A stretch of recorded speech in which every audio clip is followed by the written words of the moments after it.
Hello hello hello hello hello. आज हम जिस चैप्टर के बारे में बात करने वाले हैं उस चैप्टर का नाम है बी रेगुलर। और बी रेगुलर से हम क्या समझते हैं यार? बी रेगुलर से हम ये समझते हैं कि भाई रेगुलरिटी में किसी भी चीज को सॉल्व करना या उसको कंटिन्यूसली बनाए रखना is known as be regular. Alphabet quibble, alphabet के साथ साथ नंबर क्विबल और फिर कुछ पजल्स के बारे में हम लोगों ने डेफिनेटली बात करी है। लेक्चर नंबर 1 में इंट्रोडक्टरी पार्ट देखा, लेक्चर नंबर 2 के अंदर हम लोगों ने क्वेश्चंस वाला पार्ट देखा और लेक्चर नंबर 3 के अंदर हम लोगों ने जो है ओलंपियाड लेवल्स का क्वेश्चंस वाला पार्ट देखा और कुछ क्वेश्चंस को बहुत अच्छे तरीके से सॉल्व भी किया। ठीक है, रैंकिंग टेस्ट के बारे में हम लोगों ने आपको ये बताया भी था या हम लोगों ने साथ में बैठ करके डिस्कस किया था यार कि ranking test normal ranking basis पे नहीं है। It is basically a position determining test जहां पर किसी पोजीशन पे कोई बैठा होता है, किसी पोजीशन पे कोई और बैठा होता है और उसके साथ साथ जो है हम उनके बीच में या उनके आसपास में कितने बच्चे बैठे हुए हैं इस बारे में कैलकुलेशन करके आप लोगों को बताते हैं। ठीक है, तो ये सारी चीजें हम लोगों ने बी रेगुलर चैप्टर के अंदर पढ़ी। अल्फाबेटिकल क्वेबल के बारे में अगर मैं बात करूं तो हम लोगों ने चैप्टर 1 में, लेक्चर 1, लेक्चर 2 में ये सारी चीजें डिस्कस की हुई है। नंबर क्विबल्स का आप लोगों को आइडिया नहीं था, बट मैंने ये बताया कि भाई अल्फाबेट क्विबल जैसा ही है नंबर क्विबल, और उसके बाद हमने कुछ क्वेश्चंस को सॉल्व करके भी देखा। ठीक है, लेक्चर 1, लेक्चर 2, लेक्चर 3 के बाद आज हम पढ़ने वाले हैं lecture number 4, which is the revision of all the 3 lectures which were taught to you in past weeks, right? लेकिन उससे पहले talking text books Kota live एक ऐसा प्लेटफॉर्म है जो 6 से 10 तक के ओलंपियाड लेवल, साथ ही साथ आपके स्कूल लेवल एग्जामिनेशंस और उसके बाद एनटीएससी, एनएससीजेएस एंड पीआरएमओ लेवल के हायर लेवल एग्जामिनेशंस के बारे में आप लोगों को जानकारी देता है और आप लोगों को यह बताता है कि बॉस किस तरीके का पेपर आने वाला है और किस तरीके का पेपर आप लोगों को देखने को मिलेगा। तो आप लोगों को किस तरीके से प्रिपरेशन करनी है, ये सारी जानकारी, ये सारी गाइडेंस हमारे साथ ये टीम जो है ना, इस टीम के थ्रू आप लोगों को मिलती है। ठीक है, बहुत ही बढ़िया तरीके से ये टीचर्स आप लोगों को पढ़ा रहे हैं यार, ऐसा मुझे पूरा पूरा विश्वास है। और इन्हीं के द्वारा बनाया हुआ स्टडी मटेरियल अगर आप लोगों को देखने में पसंद में ऐसा लगता है कि यार ये स्टडी मटेरियल तो डेफिनेटली मेरे पास होना चाहिए, तो उसके लिए आप लोगों को टेलीग्राम एप्लीकेशन पे पहले तो स्टडी मटेरियल को देखना होगा और उसके साथ साथ जो है मटेरियल को देखने के बाद अगर आप लोगों को ऐसी फीलिंग आती है कि बॉस इस मटेरियल को देख करके मुझे ऐसा लग रहा है कि मुझे ये स्टडी मटेरियल मेरे पास चाहिए, तो हमारी ऑफिशियल वेबसाइट जो कि है www.talkingtextbooks.in, उस पे जाइएगा, वहां पर study material and test series section के अंदर जाइए और वहां जाकर के अपने दोनों पैकेजेस यानी कि 9000 एंड 3500 में से जो पैकेज आप लोगों को चूज करना हो उसको पैकेज चूज करके या बाय नाउ करके you will be redirected towards the price detailing section and then you have to apply the code which is AK Live to get instant discount of 30% और final pricing में इस तरीके का कुछ detailing आ जाएगा। कोई भी दिक्कत, कोई भी परेशानी अगर आपको होती है तो 9549041111 नंबर पे कॉल कीजिए, या फिर अगर ये नंबर आपका कॉन्टैक्ट नहीं कर पाते हैं आप, या ऐसा होता है कि यार इस नंबर पे तो कॉन्टैक्ट करना थोड़ा सा मुश्किल हो रहा है, तो 8209412937 इस नंबर पे भी आप डायरेक्टली कांटेक्ट कर सकते हैं और फटाफट से जो है 3 पेमेंट गेटवे के थ्रू, किसी भी एक पेमेंट गेटवे के थ्रू आपको जो है पेमेंट कर देना है और हमारे एग्जीक्यूटिव का कॉल रिसीव कीजिए, फिर एड्रेस वेड्रेस का जो भी इशू है वो सब सॉर्ट आउट हो जाएगा, राइट? तो आगे बढ़ते हैं और आज के लेक्चर की शुरुआत करने से पहले हम कर लेते हैं कार्डिनल प्रॉमिस, जो कि हम हर लेक्चर से पहले करते हैं। तो आज लेक्चर नंबर 4 है। लेक्चर नंबर 4 से पहले चौथी बार हम कार्डिनल प्रॉमिस कर लेते हैं। फटाफट से अपनी कॉपी बुक्स के अंदर लिख लीजिए आई प्रॉमिस, और उसके बाद इस चैप्टर की शुरुआत हम लोग कर देंगे। आज पूरा का पूरा चैप्टर पढ़ेंगे यार, और एक छोटा सा जो है कुछ बच्चों का डाउट था क्वेश्चन के अंदर, उसको भी हम सॉर्ट आउट करने की कोशिश पूरी पूरी करेंगे, क्योंकि हमने यार वैसे ही जो है ओथ ली हुई है कि हम किसी भी बच्चे को कोई भी परेशानी नहीं आने देंगे।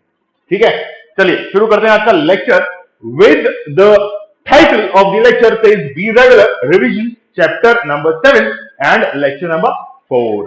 ठीक है, चलिए आज के लेक्चर में हम क्या क्या चीजें देखने वाले हैं। अभी तक हम लोगों ने थिंकिंग एबिलिटी के बारे में बहुत अच्छी तरीके से बात करी है। उसके बाद मैंने आप लोगों को बताया कि भाई क्या क्या प्री रिक्विजिट्स इस चैप्टर के होने चाहिए या इस लेक्चर को पढ़ने से पहले होना चाहिए। Alphabet, names, codes, difference of alphabet position, alphabetical quibble, number quibble, ranking के बारे में आप लोगों को आइडिया अभी तक लग चुका होगा, उसके क्वेश्चंस आप लोगों ने अभी तक सॉल्व कर लिए होंगे, और उसी के साथ साथ कीवर्ड्स में अल्फाबेटिकल क्विबल, नंबर क्विबल और रैंकिंग टेस्ट जैसी चीजें आप लोगों को सुनाई देगी। आज के लेक्चर के बाद लर्निंग आउटपुट क्या होगा? आज के लेक्चर के बाद आप लोगों को इस चैप्टर को वापस से देखने की जरूरत नहीं पड़ेगी, क्योंकि आज है रिवीजन लेक्चर और फिर हम जो है आगे बढ़ चलते हैं। लेक्चर नंबर 1 था इंट्रोडक्शन वाला पार्ट, और जहां आपने क्या क्या चीजें देखी थी भाई, इस तरीके से कुछ लेक्चर्स की डिफरेंशिएशन था। और उसके बाद पहला जो टॉपिक था वो था नंबर क्विबल, जहां मैंने आप लोगों को साफ साफ शब्दों में बताया था कि भाई डिजिट, पजल और ये सारी चीजें किस तरीके से सॉर्ट आउट की जाती है, राइट। तो इसमें कहीं तक कोई परेशानी मेरे हिसाब से नहीं होगी, और मैंने आप लोगों को एक बेसिक आइडिया दे दिया था कि बस इस तरीके से इस क्वेश्चन को सॉल्व किया जाता है, ठीक है ना।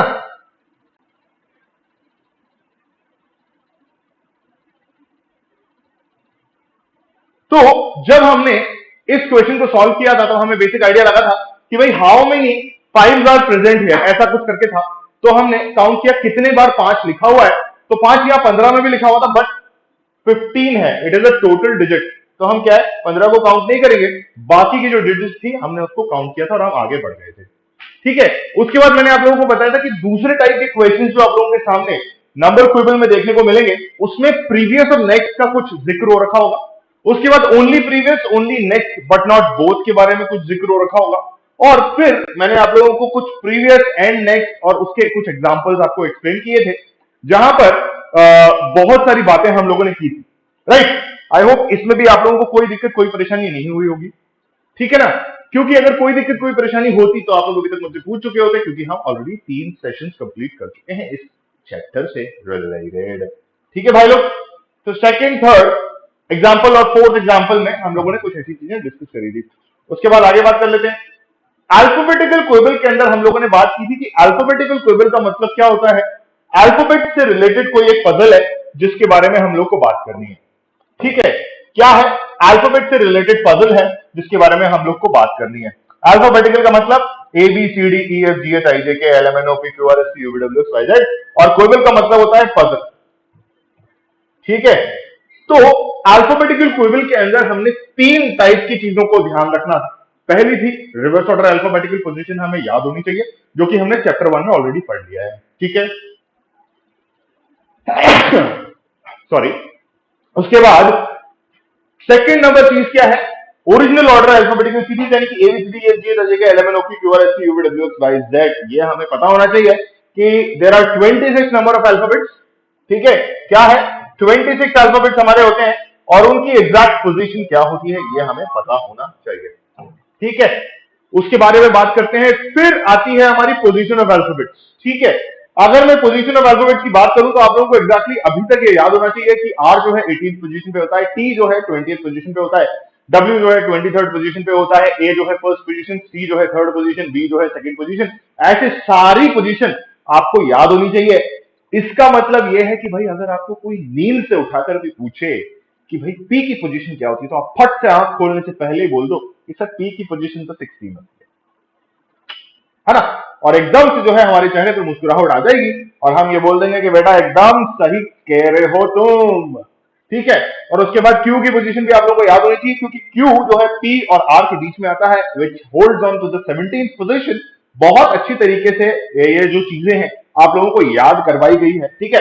रटना नहीं है इन चीजों को, कॉन्सेप्ट लगा करके समझ के पढ़ोगे तो डेफिनेटली आप लोगों को याद होगा। अदरवाइज रटोगे तो क्या होगा कि कुछ टाइम बाद ना वो सारी चीजें आपके दिमाग से हट जाएंगी और फिर से आप लोगों को ये पूरा चैप्टर पढ़ना पड़ेगा। तो ओलंपियाड जब आपके शुरू होंगे उस टाइम पे आपके पास इतना टाइम नहीं रहता कि आप सारे चैप्टर्स पढ़ो, क्योंकि सिर्फ मेंटल एबिलिटी की बात नहीं है ना बेटा। There has to be mathematics, there has to be physics, there has to be chemistry, there has to be science, sorry there has to be bio. सारे सब्जेक्ट्स मिलकर के एक ओलंपियाड का पेपर बनता है। उसमें कुछ पार्ट ऑफ मेंटल एबिलिटी आता है, और उस कुछ पार्ट के अंदर कौन से चैप्टर में से कैसा क्वेश्चन आएगा ये आप लोगों को डेफिनेटली पता नहीं होता। इसीलिए अभी शुरुआत के वक्त में अगर आप उन चैप्टर्स को पढ़ लेते हो अच्छे से और कॉन्सेप्ट ध्यान रखते हुए पढ़ते हो, तो क्या होगा कि आप लोगों को लास्ट में सिर्फ रिवीजन करना होगा। एक सरसरी निगाह से आप लोगों को जो है अपनी बुक को टटोलना होगा, या फिर जितने भी लेक्चर्स आप लोगों के पास यूट्यूब पे अवेलेबल है from talking text books Kota live, उसमें सिर्फ रिवीजन वाले लेक्चर्स को देखना और आपका सारा कार्यक्रम जो है समाप्त, ठीक है। चलिए तो इसी के साथ आगे बढ़ते हैं और आगे देख लेते हैं कि हमने क्या किया था भाई। फिर मैंने आप लोगों को एक अल्फाबेटिकल क्विबल के ऊपर क्वेश्चन दिया था जिसमें एबीसीडी एफजी के ऐसा कुछ पोजीशंस लिखी हुई थी, और उसमें मैंने आपसे पूछा था how many Es have predecessor as the higher order alphabet. ठीक है। फिर मैंने आप लोगों को बताया था प्रीडिसेसर का मतलब होता है प्रीवियस टर्म। अच्छा, प्रीडिसेसर का मतलब होता है प्रीवियस टर्म, है ना। अगर मैंने आप लोगों से ये कहा कि भाई प्रीडिसेसर का मतलब होता है प्रीवियस टर्म, तो हम लोगों ने ये देखा कि पहले वाली टर्म का ऑर्डर हायर होना चाहिए। क्या हायर होना चाहिए? ऑर्डर हायर होना चाहिए। इसका मतलब अगर ए की पोजीशन 1 है तो 1 से ज्यादा बड़ी वाली कोई से भी नंबर कहीं भी मौजूद हो, वो कि ए से जस्ट पहले, ठीक है, तो ए 1 से हायर, ठीक है, तो उसका मतलब मेरा वो पेयर फाइनल पेयर हो जाएगा। तो मैंने देखा ए से जस्ट पहले एच आ रहा है, ए से जस्ट पहले एच आ रहा है, यहां कहीं ए था, बट यहां पर पहले कोई टर्म नहीं थी, ठीक है। तो क्या करेंगे? यहां पर आपने क्या किया, दो आंसर आ गया। अब कई बार बच्चे ऐसा बोल जाते हैं कि सर आप कभी तो कहते हो कि सर अल्फाबेटिकल पोजीशन जहां खत्म होती है वहां से वापस रिपीट होना शुरू हो जाती है ना। ऐसा मैं कहता हूं, बिल्कुल कहता हूं। तो आप लोग ये बोलोगे कि सर उसके हिसाब से तो what you were trying to say is कि आपने तो ये कहा था कि ए के बाद जेड, एक्स वाई जेड आ जाता है।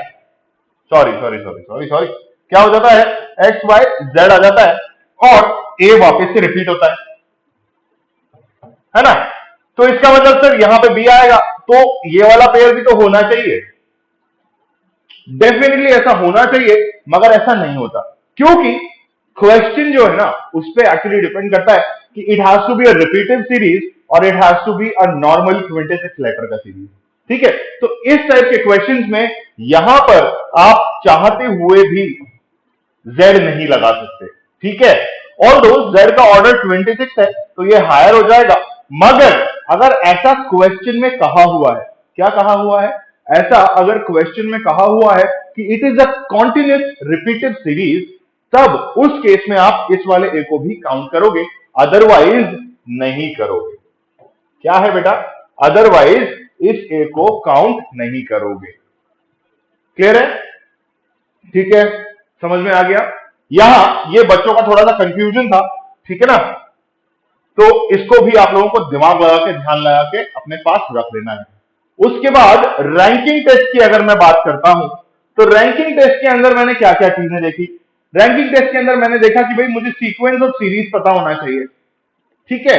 मतलब किस सीरीज में या किस सीक्वेंस में एक सीरीज को रखा गया है। लेट्स से 1 2 3 4 है तो उसको 1 2 3 4 ऐसे रखा हुआ है, या 1 2 3 4 ऐसे रखा हुआ है, ठीक है। तो ये सीक्वेंस का आइडिया मुझे एग्जैक्टली होना चाहिए। उसके बाद पोजीशन शुड बी नोन, ठीक है, कि भाई कौन से बच्चे के बारे में या कौन से नंबर के सिटिंग पोजीशन के बारे में बात हो रही है, तो उसका पोजीशन क्या है ये मुझे डेफिनेटली पता होना चाहिए, ठीक है। ऐसी सारी बातें हमने रैंकिंग टेस्ट के चैप्टर के अंदर करी थी। फिर उसके बाद मैंने आप लोगों को ये बताया था कि भाई left up right, write down और बैक का कॉन्सेप्ट क्या होता है, ठीक है। अगर किसी ने ये नहीं ध्यान से देखा हो तो अभी 2 सेकंड बाद देख लेना, मगर पहले इसको नोट कर लो बेटा। क्या कर लो? इसको नोट कर लो फटाफट से।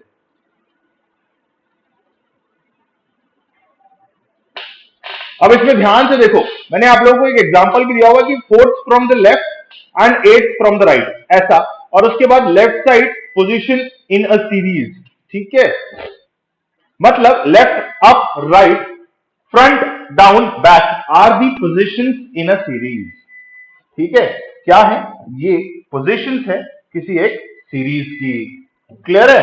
इसको ध्यान रखना, स्टार मार्क कर लो, ठीक है। क्लियर है बेटा? चलिए, मात्र 2 मिनट का समय, जब तक आप अगर कोई क्वेश्चन पूछना चाहते हो तो फटाफट से पूछ लो, और अगर नहीं पूछना चाहते तो कोई दिक्कत नहीं है।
ठीक है, ध्यान से देखो इस चीज को और ये चीज नोट कर लो बेटा।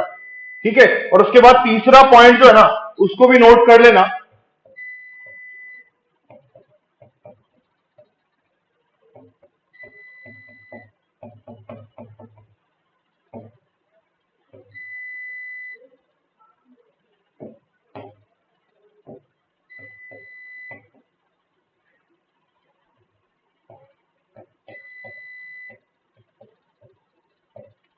क्या है पहली चीज जो मैंने लिखी हुई है आप लोगों के लिए, वो है reverse and original series of alphabets is to be kept in mind.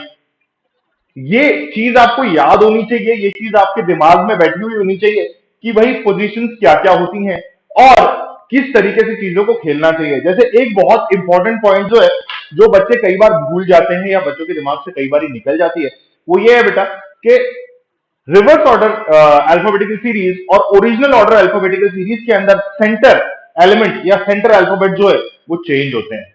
When you actually talk about the original alphabetical order series, तो आपके पास जो एक्चुअल सेंटर अल्फाबेट होता है वो होता है एम, यानी कि वो 13th पोजीशन पे होता है। ठीक है, और जब हम बात करते हैं किसकी, रिवर्स ऑर्डर अल्फाबेटिकल सीरीज की, तो उस केस के अंदर आपके पास जो सेंटर अल्फाबेट या मिडिल अल्फाबेट होता है वो एन होता है।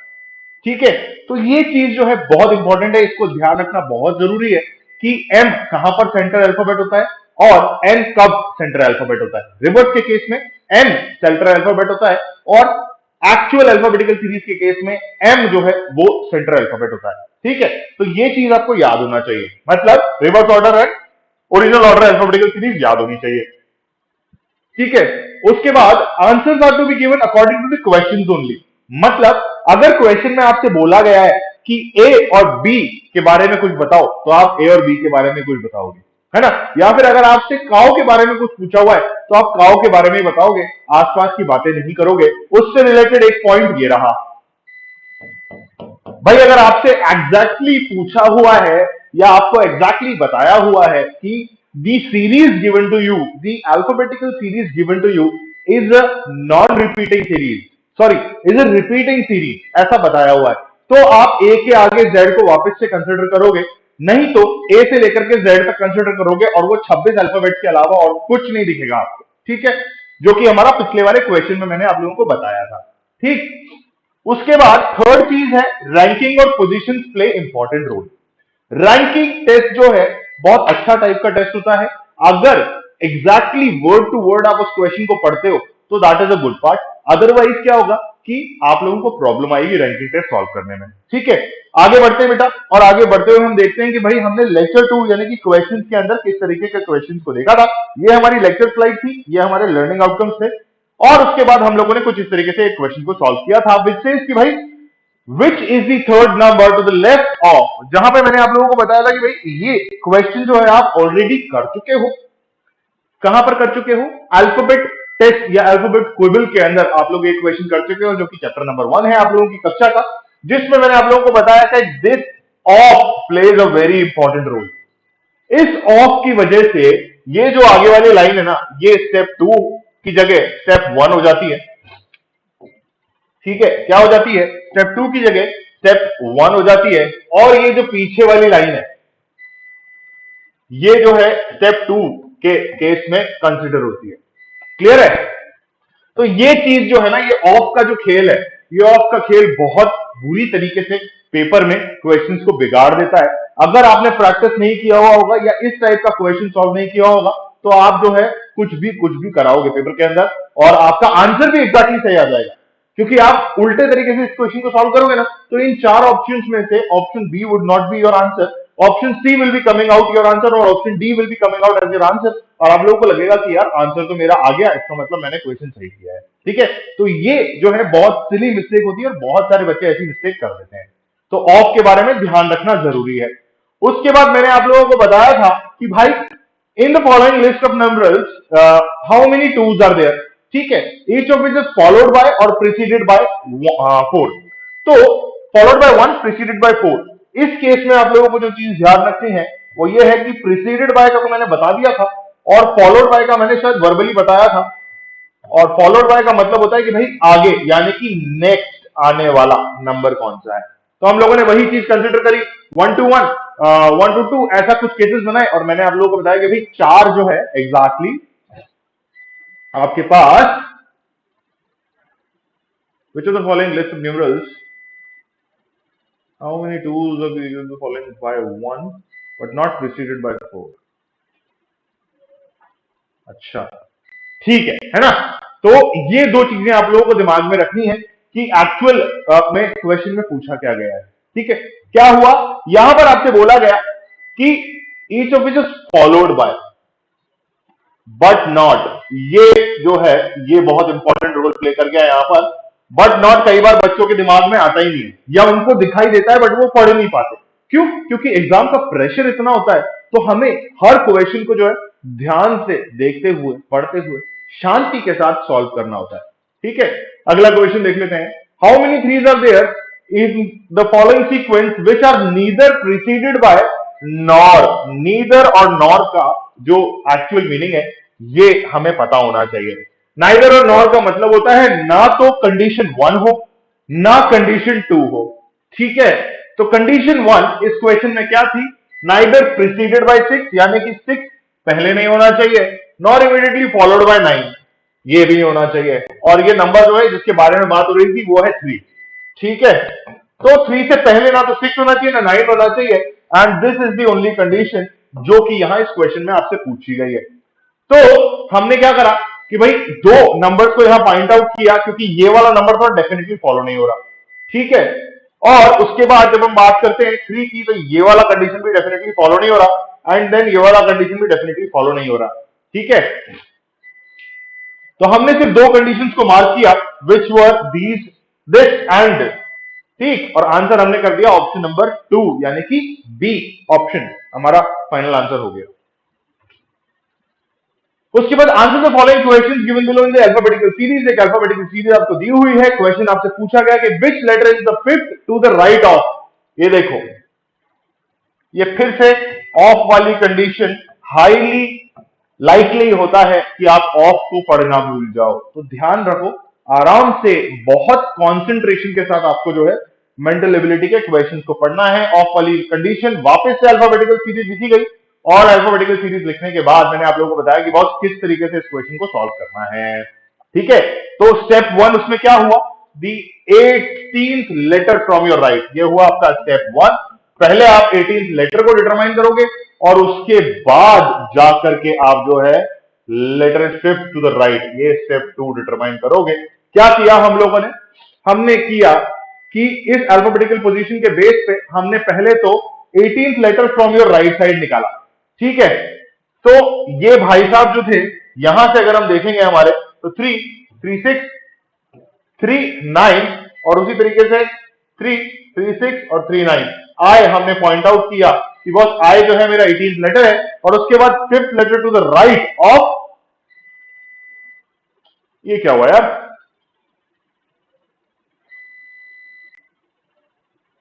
दी 18th letter from your right, ठीक है, मेरे राइट से 18th लेटर, कूल है, तो यही होना चाहिए 19 20 21 22 23 24 25 26। ठीक है, फिर हमने क्या किया, letter is fifth to the right of, answer में कुछ गड़बड़ हो रही है बेटा, 3 4 5 6 7 8 9 10 11 12 13 14 15 16 17 18 the 18th letter from your right. ठीक है, मेरे राइट से 18th लेटर इज इधर से। ठीक है, 18th इज आई। उसके बाद मुझसे पूछा गया letter to the fifth of right, fifth right से फिफ्थ, यानी कि 1 2 3 4। अच्छा, 1 2 3 4 और 5, ये एन होना चाहिए, बट हमने डी को क्यों मार्क कर रखा है?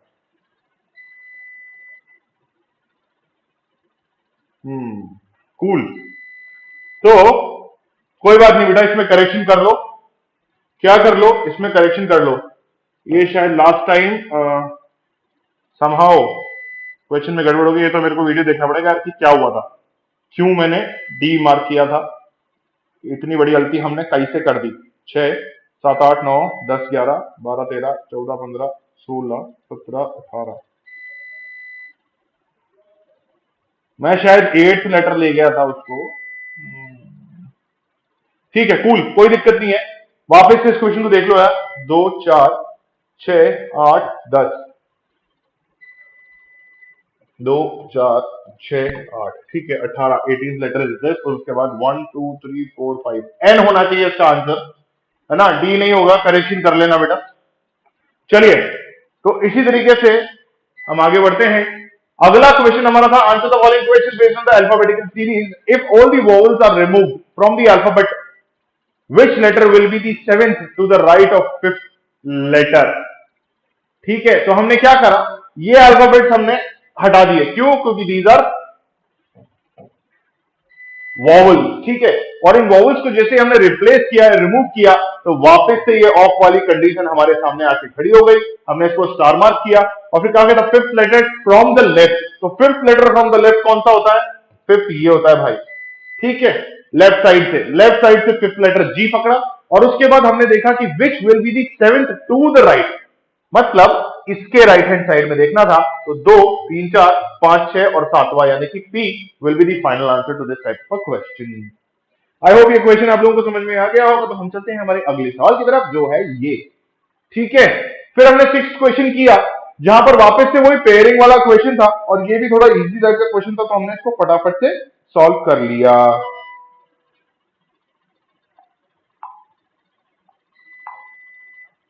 है ना? चलिए, फिर ये मनिक वाला क्वेश्चन एक सॉल्व किया था, जिसमें पोजीशन वाली बात थी, जहां पे मैंने आप लोगों को बताया था कि भाई 1 से लेकर के 40 तक के बच्चे हैं, और मनिक जो है 14th पोजीशन पे बैठा है फ्रॉम द राइट एंड। ठीक है, तो राइट एंड से अगर 14th पोजीशन है, दैट मींस 40th वाले बच्चे की फर्स्ट पोजीशन होगी, है ना? तो हमने ये कैलकुलेट किया कि भाई एग्जैक्टली अगर 14th पोजीशन पे बच्चा है, तो 14 से जस्ट आगे कितने बच्चे बैठे होंगे, है ना? हम लोगों ने यही कैलकुलेट किया था कि 14 से जस्ट आगे कितने बच्चे बैठे होंगे। तो आप लोगों को यह बताया मैंने कि यहां पर जो है 26 स्टूडेंट्स बैठे हुए हैं। ठीक है, अगर 26 स्टूडेंट्स यहां बैठे हुए हैं, तो मुझसे पूछा गया कि what is this position from the left hand. और लेफ्ट हैंड की अगर मैं बात करूं तो कहां होता है? यहां लेफ्ट हैंड होता है। और अगर ये लेफ्ट हैंड है और अगर ये लेफ्ट हैंड है, तो यहां पर 26 बच्चे बैठे हुए हैं। तो मुझे पता चल गया कि भाई इस वाले बच्चे की फर्स्ट रैंक है, तो इसकी 26th रैंक की होगी डेफिनेटली। तो 14th वाला जो था वो 27th पोजीशन पे था, तो दैट मींस उसकी 27th रैंक होगी। ठीक है, तो हमने यही किया कि भैया 27 है उसकी पोजीशन, जो कि एग्जैक्टली लेफ्ट हैंड साइड से काउंट आउट हो रही है। ठीक है, तो हमें ये पता चला कि राइट हैंड साइड से 14th पर है, मगर लेफ्ट हैंड साइड से 27th पोजीशन पर है। और टोटल अगर आप करते हो तो वापस वही है कि भैया उसकी पोजीशन को उड़ा देना। मतलब अब देखो, अब इसमें कंफ्यूजन कहां हो सकता है? आप लोग ये बोल सकते हो कि सर 27 और 14 को अगर मैं प्लस करता हूं, तो सर मेरे पास तो यार ये जो है सम जो है 40 आ ही नहीं रहा। It is coming out to be how much? कितना आ रहा है बेटा? 41 आ रहा है सर। तो सर 41 बच्चे तो है ही नहीं, 40 बच्चे हैं। तो मेरे दोस्त ये जो है ना भाई 27 और 14 एक ही बच्चे की पोजीशन है। किसकी पोजीशन है? मलिक की पोजीशन है। तो मतलब या तो 27 पोजीशन पे मानो उसको, या 14 पोजीशन पे मानो। ठीक है, तो अगर 27 पोजीशन पे मान रहे हो, तो पीछे 13 बच्चे ही होंगे, है ना? क्योंकि कैसे होंगे, अगर 27 पोजीशन पे मानते हो तो पीछे 13 बच्चे होंगे which will again bring out you to 40, और अगर इसको 14 पोजीशन पे मानते हो तो आगे 26 बच्चे मानो, तो उसके बाद जो है आपका आंसर आएगा 40। ठीक है, तो ये चीज आपको ध्यान रखनी है कि जब भी आप टोटल काउंट या कंफर्मेशन के लिए इस क्वेश्चन को रीचेक कर रहे हो तो उस केस में आपको इस पोजीशन को एक ही पोजीशन काउंट करना है। ठीक है, क्योंकि ये एक ही बच्चे की पोजीशन है बेटा, तो या तो 14 काउंट करो या 13 काउंट करो। ठीक है, दोनों में ये डिफरेंस जो है आपको ध्यान रखना होगा। अगला क्वेश्चन, सैम की रैंक के बारे में हम लोगों ने डिस्कशन किया था, और उसके बाद मैंने आप लोगों को बताया था कि बहुत इस तरीके से कुछ और इस तरीके से कुछ और इस तरीके से कुछ। ठीक है, मेरे हिसाब से इस क्वेश्चन में आप लोगों को कोई दिक्कत कोई परेशानी नहीं हुई होगी। आगे बात कर लेते हैं, फिर ये नितिन की रैंक के बारे में डिस्कशन था। ठीक है, इसमें भी कोई परेशानी मेरे हिसाब से नहीं हुई होगी, क्योंकि एग्जैक्टली बोला हुआ था कि भाई नितिन रैंक 18 इन 49 स्टूडेंट्स का class, what is his rank from the last और राइट हैंड साइड। ठीक है, पीछे से क्या रैंक होगी नितिन की, उसके बारे में हम लोगों ने बात करी थी, जहां मैंने आपको बताया कि भाई नितिन के जस्ट आगे 18 स्टूडेंट्स हैं।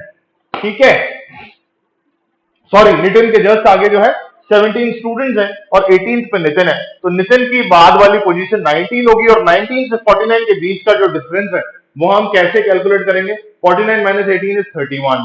ठीक है, तो 31 स्टूडेंट्स हैं, तो नितिन की पोजीशन पीछे से मैं अगर काउंट करता हूं तो this student will be given the 31st position, और फिर यहां पर जो होगा आपका 32nd पोजीशन आएगी, और 32nd के बाद जब आप प्लस करते हो आगे तो आपको जो एग्जैक्ट पोजीशन मिलती है 32nd प्लस कितना 17, तो आप कह देते हो कि सर एग्जैक्टली 49 स्टूडेंट्स ही हो रहे हैं। ठीक है, तो आई होप ये क्वेश्चन भी आप लोगों को समझ में आ गया होगा, आप लोगों को कोई दिक्कत कोई परेशानी नहीं हुई होगी। तो इसी के साथ हम लोग शुरू करते हैं हमारा तीसरा लेक्चर, जो कि है ओलंपियाड लेवल का क्वेश्चन पेपर। ठीक, यहां फिर से मैंने आप लोगों को बताया कि भाई ध्यान से इस क्वेश्चन को जब आप पढ़ते हो तो आप लोगों को दो चीजें काउंटर करनी है। पहला, प्रिसीडेड कैसे लिखा हुआ है, और फॉलोड वाली जो कंडीशन है उसको क्या बताया हुआ है। तो ये जो वर्ड है जिसको मैंने पॉइंट मार्क किया हुआ है, इसको आप लोगों को ध्यान रखना है कि this point has to be kept in mind कि नॉट लिखा हुआ है कि नहीं लिखा हुआ है। ठीक है, क्वेश्चन को ध्यान से पढ़ते हुए हमने जब सॉल्व किया तो मेरे पास दो केसेस निकल के बाहर आए, जहां पर ये प्रिसीडेड बाय 6 है और नॉट इमीडिएटली फॉलोड बाय 4 है। ठीक है, तो ये दो केसेस आए जहां पर 4 नहीं था लास्ट में, बट 6 स्टार्टिंग में था। तो हमने इसको सॉल्व किया और इसके बाद हमने आंसर को मार्क कर दिया। आगे बात कर लेते हैं, count each one of the following sequence of the numbers that is immediately followed by 2 if not immediately followed by 3। अब देखो इस केस के अंदर हम लोगों ने क्या चीज नोटिस की, ये जो लाइन थी ना बेटा, ये एकदम घुमाने वाली लाइन थी। मतलब क्वेश्चन को जिस तरीके से पटका गया आप लोगों के सामने, तो ऐसा आप लोग मान सकते थे कि यार या तो 2 से फॉलो कर रहा हूं या 3 से फॉलो कर रहा हूं, है ना। तो मतलब मुझे जो है या तो 1 2 देखना है या 1 3 देखना है, ऐसा मैं मान सकता था। ठीक है ना, तो मैं क्या करता, बहुत सारे मेरे पेयर बना देता और यहां पर आंसर्स भी होते। एग्जैक्टली 9 पेयर बनते। देखो मैं बताऊं आपको, ये 1 2 1 2, ठीक है, 3 4, फिर उसके बाद 5 6 और 7, 7 पेयर, सॉरी 7 पेयर बनते हैं, और मैं 7 को आंसर मार्क करके अपना एकदम भाग जाता। ठीक है, मुझे दिख रहा है यहाँ पे 7 आंसर है, और मुझे उस टाइम पे प्रेशर के अंदर या पेपर के प्रेशर के अंदर मुझे ये रियलाइज भी नहीं होता कि बॉस मेरा जो आंसर है ना 7 आ रहा है, इसका मतलब सही है मेरा आंसर, है ना। मैं ऐसा करके आंसर ऑप्शन डी मार्क करता और घर भाग जाता, मगर वहीं मेरा नेगेटिव मार्किंग हो जाती, क्योंकि मैंने क्वेश्चन को ढंग से नहीं पढ़ा। तो क्वेश्चन को ढंग से पढ़ना is very important in mental ability, है ना। ये पता नहीं क्या ही बन गया, बट ठीक है, उसको स्टार मान लेना। तो इसमें जो कंडीशन एग्जैक्टली थी वो this was to be followed, यानी कि 1 के जस्ट आगे 2 होना चाहिए और 2 के जस्ट आगे 3 नहीं होना चाहिए, यही लिखा हुआ है। If 2 is not immediately followed by 3, यानी कि 1 के आगे 2 तो हो लेकिन 2 के आगे 3 ना हो, 3 के अलावा कोई सा भी नंबर हो सकता है। तो हमने क्या करा, काउंट करना शुरू किया कि भाई 1 2 3 एंड 4 मेरी कंडीशंस बन रही है, तो इसलिए हमने ऑप्शन बी यानी कि ऑप्शन 4 को मार्क किया और अपना आंसर जो है फटाक से करके हम लोगों ने सही कर दिया। ठीक है, everything lies on the particular thing which is exactly the language of the question. Which letter is 7th to the right of the 13th? देख रहे हो, ये कंडीशन देख रहे हो, ये मैंने मार्क कर रखी है कंडीशन ऑफ। ठीक है, उसी के बेस का क्वेश्चन था। हम लोगों ने क्या किया, पहले तो चेकआउट किया कि भाई 13th अल्फाबेट कौन सा है। तो अगर मुझे याद होगा अल्फाबेटिकल सीरीज तो मुझे ऑलरेडी पता होगा कि एम मेरा 13th लेटर है, मुझे काउंट नहीं करना पड़ेगा। और उसके बाद मैंने क्या किया, राइट हैंड साइड में भागा जो कि इधर है, तो मेरा टी जो है वो 7th पोजीशन पे आया आफ्टर एम। ठीक है, क्योंकि मुझे ऐसे भी पता है 13 प्लस 7 करूंगा तो 20 आएगा, तो 20th पोजीशन पे टी बैठता है, एग्जैक्ट अल्फाबेटिकल सीरीज है। ऑप्शन में टी देखो, आंसर मार्क करो, भाग जाओ। ठीक, उसके बाद मेरा अगला सवाल आया, if in the above alphabetical series is written in reverse order which will be the 8th to the right of O। तो हमने क्या किया, अल्फाबेटिकल सीरीज को उल्टे में लिखा पहले। ठीक है, उसके बाद O की पोजीशन मार्क करी कि कहां है, यहां O की पोजीशन को मार्क किया, और उसके बाद हमने जो है इसका O को, ये ऑफ वाली जो कंडीशन है ना, इसके आगे मार्क किया, और मार्क करने के बाद राइट साइड में चले, और यहां पर हमने 8th अल्फाबेट जो हमारा था भाई साहब जी, तो उसको मार्क करके अपन ने अपना आंसर बाहर निकाल के फटक दिया। कोई दिक्कत कोई परेशानी मेरे हिसाब से नहीं होनी चाहिए, अगर है तो मुझे प्लीज बता दीजिए, वरना तो हम चलते हैं हमारे अगले सवाल की तरफ। ठीक है, अब ये देखो क्वेश्चन नंबर 6 जो था ना, रैंकिंग टेस्ट का क्वेश्चन था, जो कि फिर से हमने बहुत बेहतरीन तरीके से सॉल्व करने की कोशिश करी, मगर हम जो है कई बार फंस जाते हैं, इसलिए इस क्वेश्चन को हम वापस से देख रहे हैं। क्वेश्चन कहता है, in a class of 60 students where girls are twice the boys, Kamal rank 17th from the top. ठीक है, if there are 9 girls ahead of Kamal and how many boys are left after Kamal.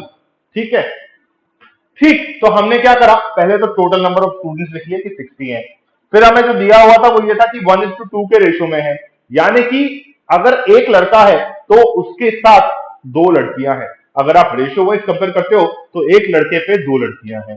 ठीक है, तो उस हिसाब से एग्जैक्टली काउंट हो रहा था 20:40। ठीक, उसको सॉर्ट आउट करते हो तो 1/2 का आंसर आता है या 1:2 आंसर आता है। और फिर जब हम आगे बढ़े तो हम ये एग्जैक्ट डायग्रामेटिक रिप्रेजेंटेशन बनाया of the particular class, which is 17th position पे कमल भैया बैठे हैं, कमल के जस्ट आगे की जो पोजीशन है उसमें 9 लड़कियां हैं, मैंने यही कर दिया, और उससे हमें ये पता चला कि टोटल 18 बॉयज हैं including Kamal. This 18 is, this 8 boys is including कमल।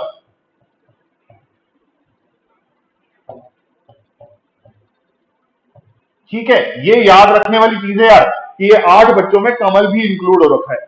उसके बाद 18th पोजीशन जो यहां थी, ठीक है, यहां से काउंट करते करते 60 तक कितने बॉयज होने चाहिए, ऐसा हमसे पूछा हुआ था। तो हम वापस से यहां आए, मुझे पता था मेरे पास 20 बॉयज का रेशो है एग्जैक्टली, तो अगर 8 यहां है तो 12 यहां होने चाहिए। इसका मतलब 20 माइनस 8 अगर मैं करता हूं तो मेरे पास 12 आंसर आना चाहिए। तो मैंने फटाफट से ऑप्शन सी मार्क किया और मेरा आंसर बाहर आ गया। तो this is the question of ranking test. आगे बात कर लेते हैं भाई, ये क्वेश्चन मैंने देखो इसीलिए रब आउट कर दिया क्योंकि मैं आप लोगों को इस क्वेश्चन को मैन्युअली सॉल्व करवाना चाहता था। तो आइए देख लेते हैं वापस से इस क्वेश्चन को, ऑल्दो हम लेक्चर 1 में यानी कि लेक्चर 3 में प्रीवियसली इसको सॉल्व कर चुके हैं, बट एक बार फिर से सॉल्व करते हैं। क्यों? क्योंकि कुछ बच्चों ने कहा कि सर ये क्वेश्चन थोड़ा समझ में नहीं आया, तो थोड़ा बिठा दीजिए। तो आओ बेटा बैठा देते हैं इस क्वेश्चन को आप लोगों के दिमाग में। Manoj and Sachin are ranked 17th and 11th, कितने बच्चों में? 31 बच्चों में। तो यहां पे हमने 1 बनाया, यहां पे हमने 31 बनाया। ठीक है, अब आपसे पूछा रैंक 7th एंड 11th, तो 7th एंड 11th हमने यहां पोजीशन बना दी। ठीक है, from the top of 30 top in the students class. ठीक है, तो यहां से यानी कि लेफ्ट हैंड साइड से उनकी पोजीशन को डिटरमाइन किया गया है। ठीक है ना, अब आपसे पूछा जाता है what will be their respective ranks from the bottom.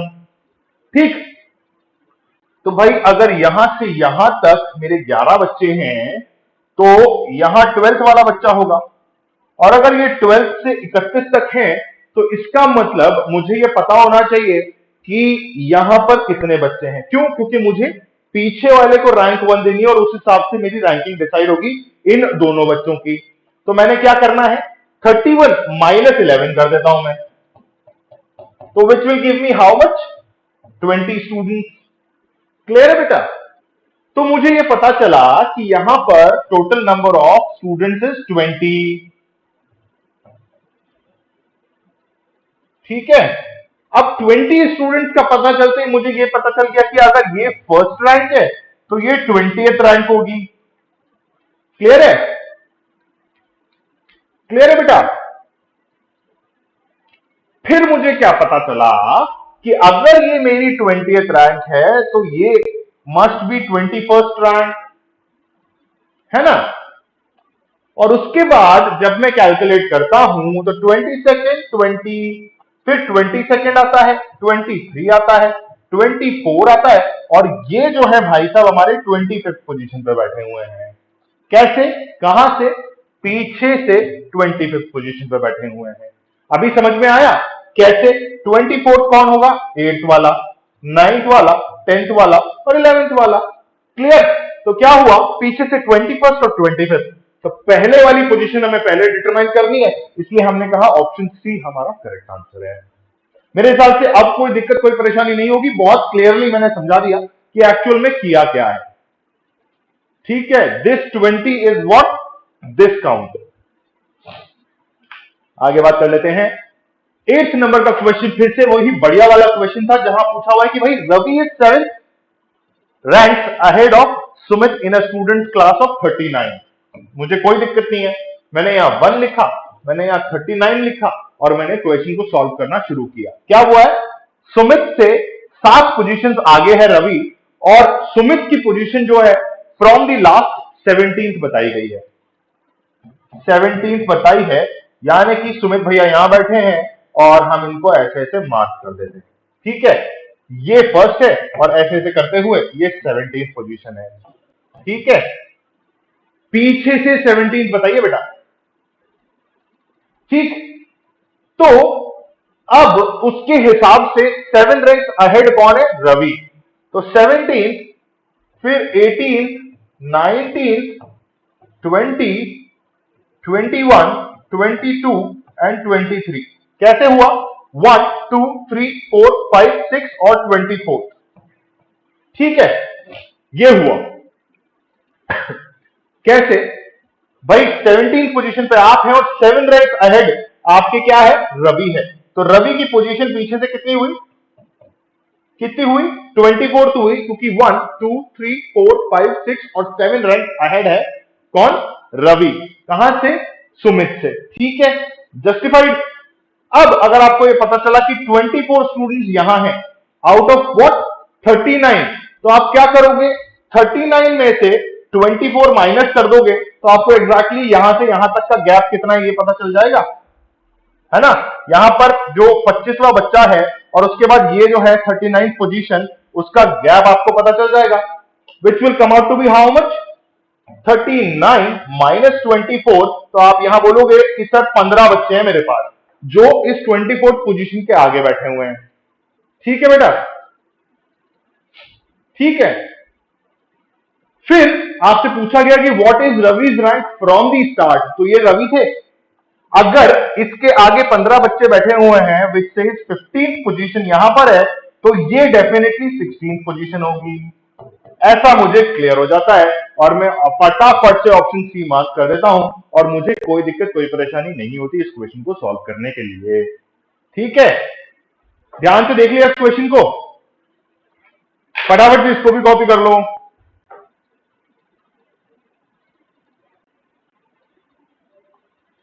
ठीक है बेटा, फटाफट से इसको भी कॉपी कर लो।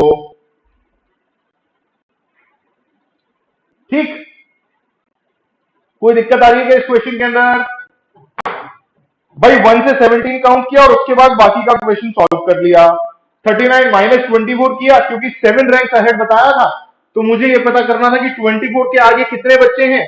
तो मैंने क्या किया, 25, 25, 26, 27, 28, 29, 30, 31, 32, 33, 34, 35, 36, 37, 38, 39। तो 12 3 15, ओहो 15 स्टूडेंट्स ही हैं, और 15 स्टूडेंट्स अगर आगे हैं तो 16 पोजीशन पे कौन होगा? रवि होगा।